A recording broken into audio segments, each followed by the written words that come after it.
आज एक नए टॉपिक के साथ फिर से आपके सामने हूँ। और जैसा कि पता है, आप पिछले 2 टॉपिक्स में हम लोगों ने बात की थी करंट की। उसके बाद में जो नेक्स्ट टॉपिक था that was potential difference, and finally उन दोनों को रिलेट करने के लिए मैंने आपको पिछले टॉपिक में ओम्स लॉ के बारे में बताया था। इन दिस टॉपिक हम एक नए टॉपिक पे बात करेंगे, दैट इज रेसिस्टेंस। कल हम लोगों ने देखा था कि V is equal to I R according to Ohm's law. So कल मैंने बताया भी था आपको, here R is a resistance. Basically इन V और I को इक्वेट करने के लिए हमको कांस्टेंट वैल्यू रखनी पड़ती है। This constant value is known as resistance of the conductor. Now simply अगर हम समझना चाहें, सपोज ये एक कंडक्टिंग वायर है। सो इस कंडक्टिंग वायर में से अगर करंट फ्लो कर रहा है I, सो डेफिनेटली जब भी करंट इसमें से पास करेगा, so it will feel little bit hindrance in the flow of charge or flow of current. So resistance can be defined as the obstacles or hindrance in the flow of charge.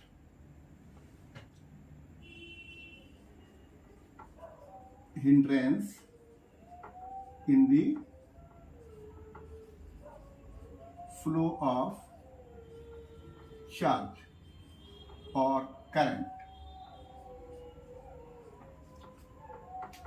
जैसे भी हम लोग देखते हैं पूरा circuit हमारा होता है।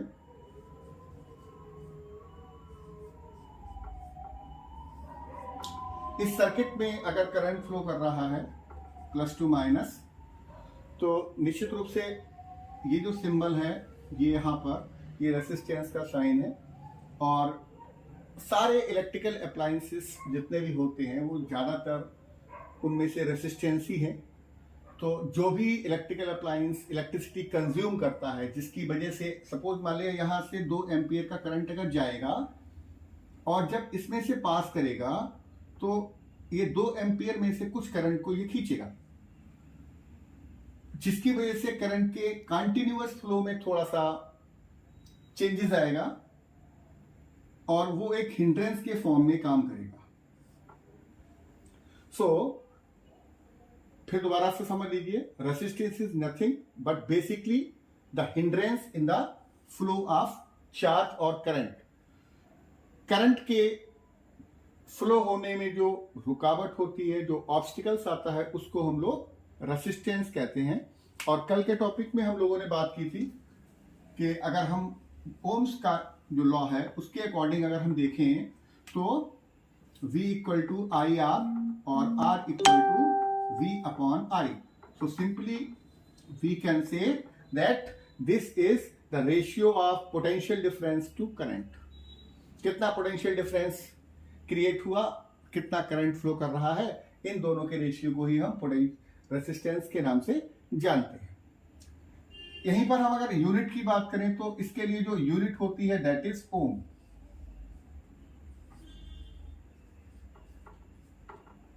फाइव ओम, 2 ओम, 6 ओम, इस तरीके से। जनरली एप्लीकेशंस की बात करें तो हमारे घरों में जितने भी इलेक्ट्रिकल अप्लायंसेस हैं they act as a resistors. किसके तरीके से काम करते हैं? रेसिस्टर्स की तरीके से काम करते हैं, जिनका काम है हमारे करंट के फ्लो को कहीं ना कहीं पर रोकना, उसको चेक करना, उसको कम करना। अब हम लोग सर्किट में किस तरीके से इसको हम देखते हैं, ये रेसिस्टेंस का साइन है। सपोज ये एक रेसिस्टर है, एक ये रेसिस्टर है और एक ये रेसिस्टर है। Now the next situation is to connect the resistance. जब भी हम रेसिस्टर को आपस में कनेक्ट करते हैं तो we have 2 option in series. In series का मतलब होता है हेड टू टेल। अगर हम करेक्ट इसको जोड़ते हैं तो हम उसको सीरीज में बोलते हैं। सपोज ये A है, ये B है और ये C है। ये 3 रेसिस्टर हमारे पास हैं। इनको हम अगर सीरीज में जोड़ने की कोशिश करेंगे तो हमने पहले ए जोड़ा, उसके बाद में बी जोड़ा, उसके बाद में सी जोड़ दिया, यानी कि ये तीनों जो हैं अब क्या कहलाएंगे, ए और बी के बीच में या पी और क्यू के बीच में ये जो तीन रेसिस्टर जुड़े हुए हैं, इनको हम कह सकते हैं कि these three resistors are in series because they are connected by head to tail. ठीक है, अब अगर हम ये जानने की कोशिश करें कि what will be the equivalent resistance in this situation, so equivalent resistance की अगर हम बात करेंगे, equivalent resistance that will be capital R equal to R1, this is R1, this is R2, this is R3, so R1 plus R2 plus R3, मतलब the net resistance in series is equal to the total resistance offered by these three. इन तीनों का जो सम होगा वही इसका net resistance कहलाएगा।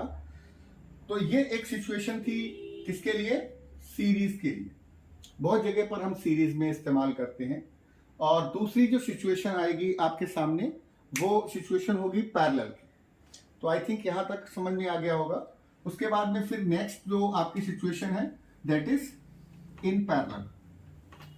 Parallel को भी आप समझिए सर्किट से। सपोज ये एक रेसिस्टर R1 है, ये दूसरा रेसिस्टर R2 है और ये तीसरा रेसिस्टर R3 है। So now these three resistors are in series, R1, R2 and R3 between A and B। अगर हम इन तीनों का इक्विवेलेंट रेसिस्टेंस जानने की कोशिश करें, यहां पर अगर हम इक्विवेलेंट रेसिस्टेंस निकालते हैं तो that is equal to 1/R equal to 1/R1 plus 1/R2 plus 1/R3। यहां पर यह फार्मूला बनेगा कि हम इनको इस तरीके से जोड़ेंगे 1/ रेसिप्रोकल फॉर्म में।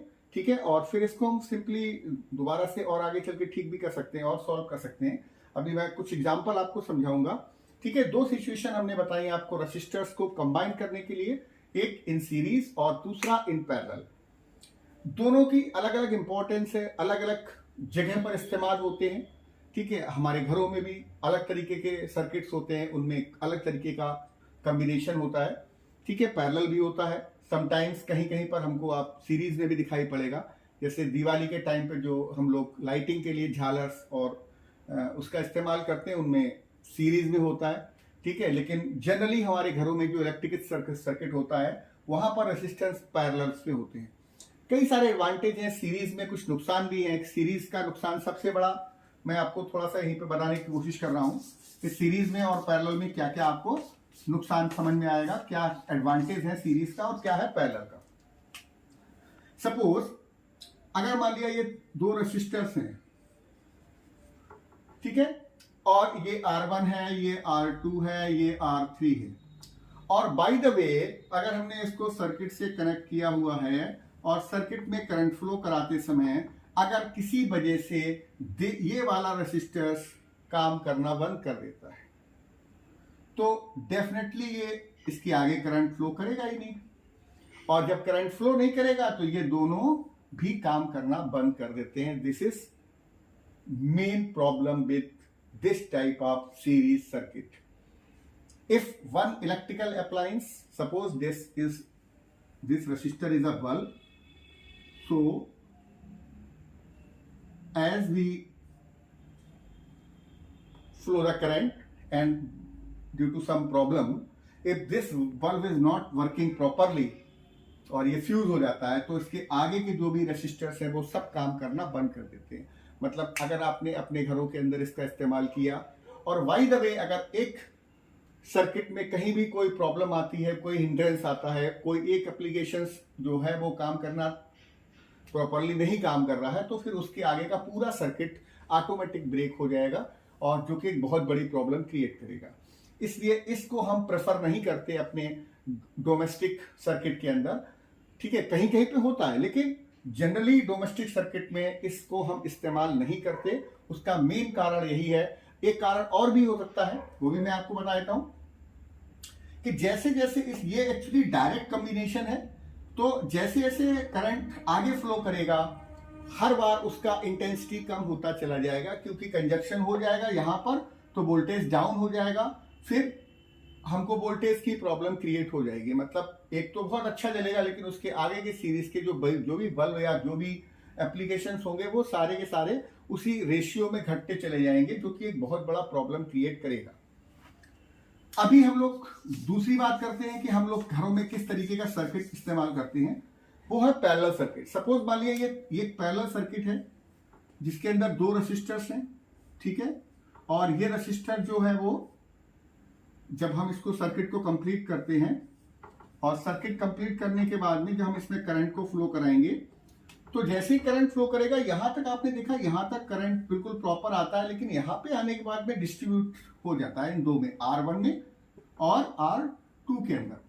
सो अनफॉर्चुनेटली अगर ये R1 is not working properly, अगर R1 ने काम करना बंद कर दिया है तो भी R2 के ऊपर कोई फर्क नहीं पड़ने वाला। यानी कि अगर हमारे एक ही सर्किट में 2 बल्ब लगे हुए हैं, एक बल्ब फ्यूज हो जाता है तो दूसरा बल्ब प्रॉपरली काम करेगा, उस पर कोई फर्क नहीं पड़ने वाला।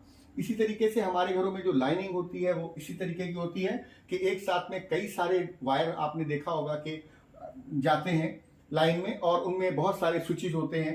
ठीक है, दूसरा एक और बहुत मेन प्रॉब्लम थी सीरीज सर्किट के अंदर कि सीरीज सर्किट में अगर हमने एक बार मतलब we do not have separate switches, हमारे पास अलग अलग स्विच नहीं होते हैं। मान लीजिए ये सीरीज सर्किट है, अगर हमने एक बार में यहां पर स्विच लगा दिया और हमने स्विच को अगर ऑन कर दिया तो ये ऑन रहेगा, अगर हमने स्विच को ऑफ कर दिया तो ये ऑफ हो जाएगा। मतलब एक बार में अगर स्विच जो है वो सबको एक साथ गवर्न करेगा, तीनों को एक साथ एक ही स्विच से ऑपरेट करना हमारी मजबूरी है, क्योंकि ये दोनों हेड टू टेल जुड़े हुए हैं।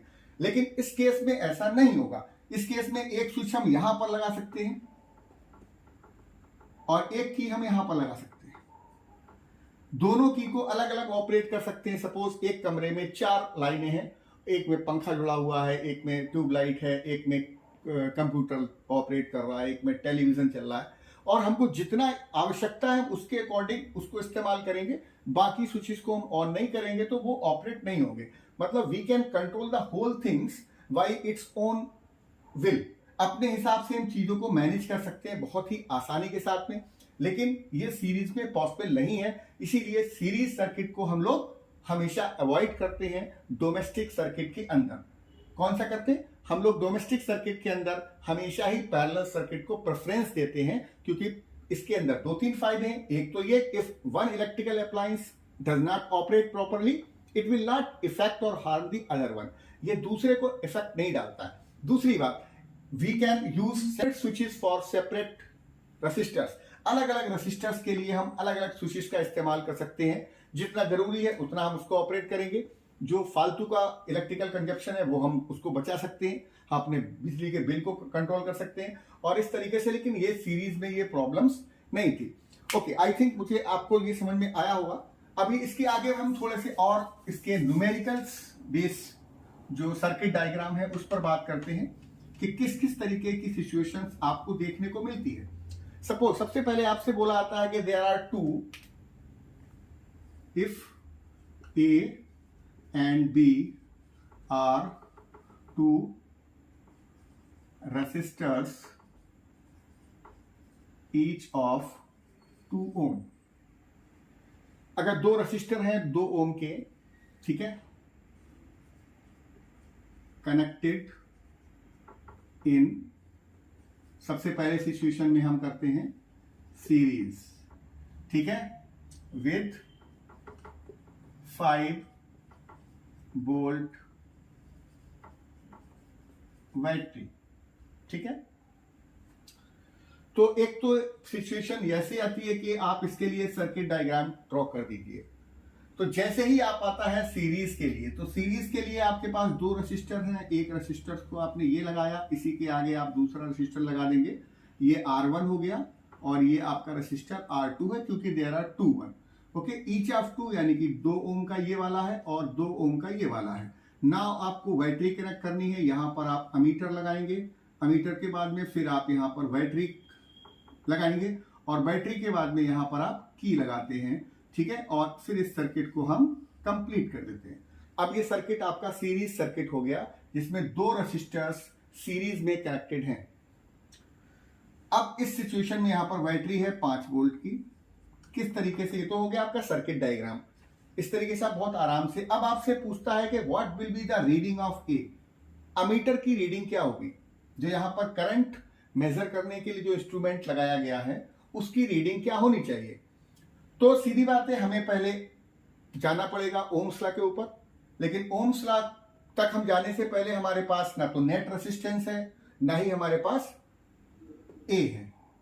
तो सबसे पहले हम क्या निकालेंगे, नेट आर। नेट आर कैसे निकलेगा, चूंकि ये दोनों सीरीज में है तो नेट आर सीरीज में निकालेंगे। सीरीज का फार्मूला होता है R1 plus R2 and so on, ठीक है, R1 प्लस R2 और इसके आगे R3 R4 जो भी जुड़े हुए हैं, जितने भी हैं। अभी अब हमारे पास 2 है तो हम 2 के लिए केवल इतना ही फार्मूला लिखेंगे।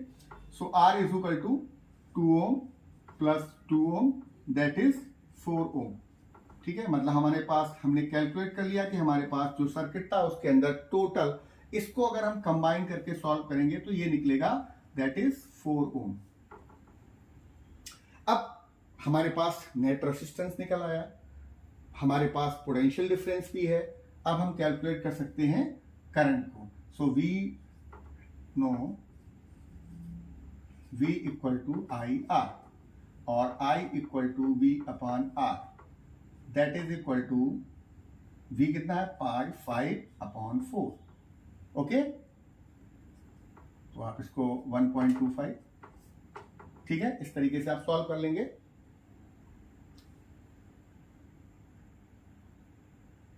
ओके, इस तरीके से आप इसको सॉल्व करके और निकाल सकते हैं। एक तो सिचुएशन ये हो गई। अभी हम दूसरी सिचुएशन में इसको देखते हैं फिर दोबारा से। अब की बार हम इसको पैरेलल की बजाय इसको हम सीरीज में लेके अभी चल रहे थे, अब की बार इसको हम पैरेलल में निकालेंगे। तो यहां पर हम चेंज कर देते हैं, अब की बार हम पैरेलल के लिए निकालते हैं। पैरेलल में क्या होगा, यही 2 रेसिस्टर्स होंगे और इनको हमने पैरेलल में कनेक्ट कर दिया है। अमीटर, बैटरी और यहां पर की। जैसे ही हम की को स्विच ऑन करेंगे करंट फ्लो करने लगेगा। यहाँ पर 2 ओम है, यहाँ पर भी 2 ओम है, लेकिन यहाँ पर जो नेट रेजिस्टेंस निकालने का जो तरीका है वो बदल जाएगा, क्योंकि ये पैरेलल में है। सो पैरेलल में net R 1 upon R equal to 1 upon R1 plus 1 upon R2। जब भी हमारे पास पैरेलल सर्किट होगा तो हम रेसिप्रोकल फॉर्म में इसको कैलकुलेट करते हैं। 1 upon R is equal to 1 upon 2 plus 1 upon 2, 1 upon R is equal to 2 upon 2, ठीक है, और 1 upon R is equal to 1 और आर इक्वल टू 1 ओम। तो यहां पर आपने क्या देखा, एक 2 चीजें हम और फाइंड आउट कर सकते हैं कि जब भी हम पिछले वाले में हमने जब नेट रेजिस्टेंस निकाला था सीरीज के अंदर, तो हमारा नेट रेजिस्टेंस आई थिंक निकला था 4 ओम, लेकिन हम जब पैरेलल में निकाल रहे हैं तो हमारा नेट रेजिस्टेंस निकल रहा है 1 ओम, ठीक है। यानी कि आप सिंपली एक चीज बहुत अच्छे से कंसंट्रेट कर सकते हो कि पैरेलल सर्किट में हमेशा ही नेट रेजिस्टेंस कम होता है। रेजिस्टेंस मतलब करंट के फ्लो में रुकावट, मतलब इजीली करंट फ्लो करता है कब, जब कोई भी सर्किट पैरेलल में कनेक्टेड होता है रेसिस्टर्स के साथ, ठीक है। ये भी एक रीजन हो सकता है जिसकी वजह से हम, आप अगर इसको देना चाहो तो आप दे सकते हो, क्या ये भी एक रीजन है कि that's why we use this type of domestic circuit, ठीक है। हम लोग पैरेलल में सर्किट क्यों लेते हैं, क्योंकि यहां पर नेट रेसिस्टर जो है रेसिस्टेंस जो है वो भी कम होता है in comparison with the series circuit. तो आपने यहां तक ये निकाल लिया। फिर हम अपने बेसिक्स पर आ जाएंगे, V equal to I R पर, V equal to I and R. So हमने निकालना है हमको I, V कितना है, ठीक है। अब दो चीजें यहां पर आप कंफर्म कर लीजिए कि इसमें हम अलग अलग तरीके से, एक तो नेट I निकाल सकते हैं, दूसरा हम इस वाले रेसिस्टर्स में क्या होगा, इस वाले रेसिस्टर्स में क्या होगा, इन दोनों के लिए अलग अलग तरीके से कैलकुलेट कर सकते हैं, करना पड़ेगा हमको। ओके, सो यहां पर दो सिचुएशंस आई। अब एक सिचुएशन और आती है जब हम समझ सकते हैं कि हमको क्या करना होगा। सपोज एक ही सर्किट में आपको सीरीज और दूसरा, सपोज ये एक सर्किट बनाया हमने जिसके अंदर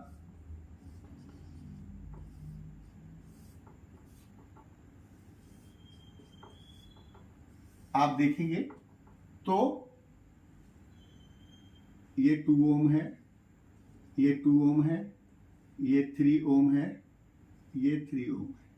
अब आप देखेंगे तो इस, और बैटरी मान लिया हमने 6 वोल्ट बैटरी यहां पर इस्तेमाल की है, ठीक है, यहां पर आपकी की लगी। तो अगर हम इस सर्किट डायग्राम को देखें तो हम पाते हैं कि जो यहां पर दोनों तरीके का कॉम्बिनेशन है, अगर हम इस चीज को देखेंगे तो ये सीरीज है,